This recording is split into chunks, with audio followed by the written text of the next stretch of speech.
I think I'll take that. So it is a big issue, and we do have something in the Trust called a Diversity Matters group, which I chair. And what we have is people representative. It would be Nick, it would be many people, Babs, in terms of protected characteristics.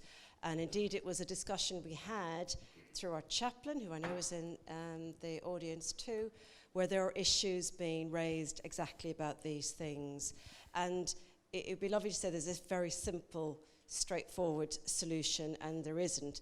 I think the issues are raised with NHS England, but it is up to us in the end to kind of come up with our approach to this. And I don't think we have a settled approach yet, if I'm being really honest. I think we're working our way through the complexities of that and the different stakeholder groups that are involved in this, whether that's sometimes also religious groups, etc. So it's a kind of a complex question. I'm not going to fob an answer because I think it is a very complex question. And I'd rather do that when I think the Diversity Matters group has come up with a proposal about how we do actually deal with this, because I don't think we have an adequate one at the moment. So I'm just being really honest about that.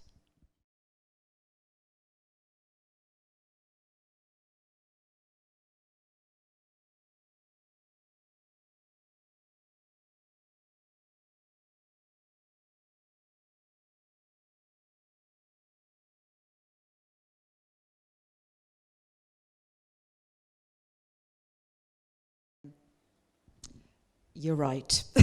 You know the answer to that. So yes, we will. Just a reflection back to you, though. It's interesting, when I was sitting here listening to you, Pete, with the stats and the transphobia and the growth a little bit of intolerance, and I was thinking of Brexit. And the reason I say that, and I think we all have a role in this, it's not just about the policy, is that I certainly, through the media, and I know actually through our own experience in the hospital, are seeing a growing intolerance. Some of that is about race and immigration, but it's like lifting a lid on something about intolerance. It doesn't just hit that one bit. And there's a bit that worries me about the whole Brexit issues, and I'm not making a political statement because I'm not allowed to, but I'm just saying there's something that we need to be worried about the whole conversations that are happening.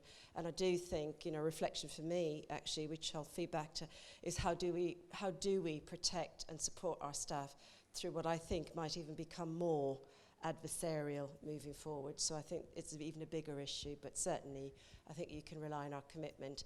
It's the right thing to do, and we will stick with the right thing to do. Right.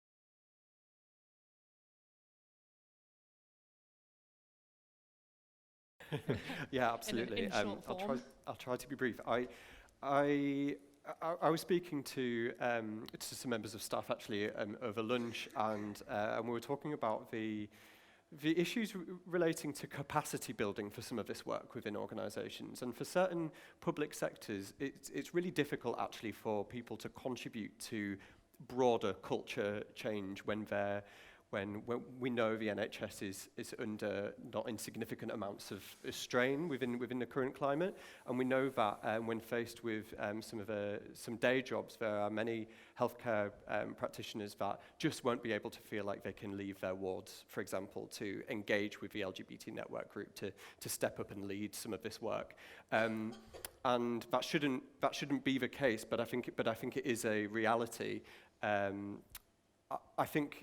I think there are a number of things that trusts can do to support this, because I think encouraging contributions from all different kinds of people across the organisation, I think, is vital to the life of this work. And so I think some of the things that organisations can do is make sure that this work is really clearly enshrined in the appraisal process, that it's really easily woven into the values and behaviours of the organisation. Make sure that all line managers really understand why this work is important, and why that it's not just a nice to have or an add-on. so that managers aren't just permitting people or allowing people to get involved, but actively encouraging it as well. Because we hear too many instances of line managers, for example, not allowing their direct reports to get involved with LGBT activity because they just can't spare the capacity on the wards. And as I say, there is a wider political context there about the national state of the NHS and the funding and capacity. But actually, I think it would be to the real detriment of organisations if they try to compromise some of this work for efficiency savings sake, because we know that when people are empowered to support positive culture change in their organisations, we know that leads to better performance outcome, which in turn leads to better healthcare delivery. So I'd say that was one of the key challenges that I see pretty much across all NHS trusts that I speak to. There are probably a few others, but I'll leave it there at that one.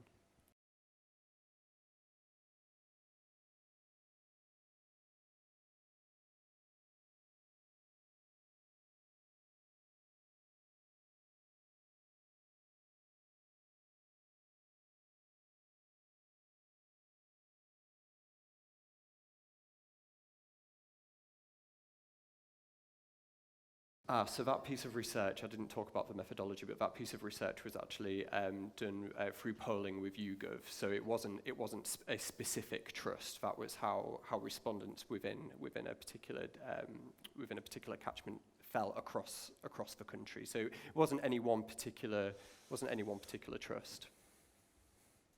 Okay, I think unless somebody's got a burning question, I think we now need to move on. I think we're on time. Yes, Nick? So thank you very much indeed, Pete. Thank you very much. Thanks, Pete.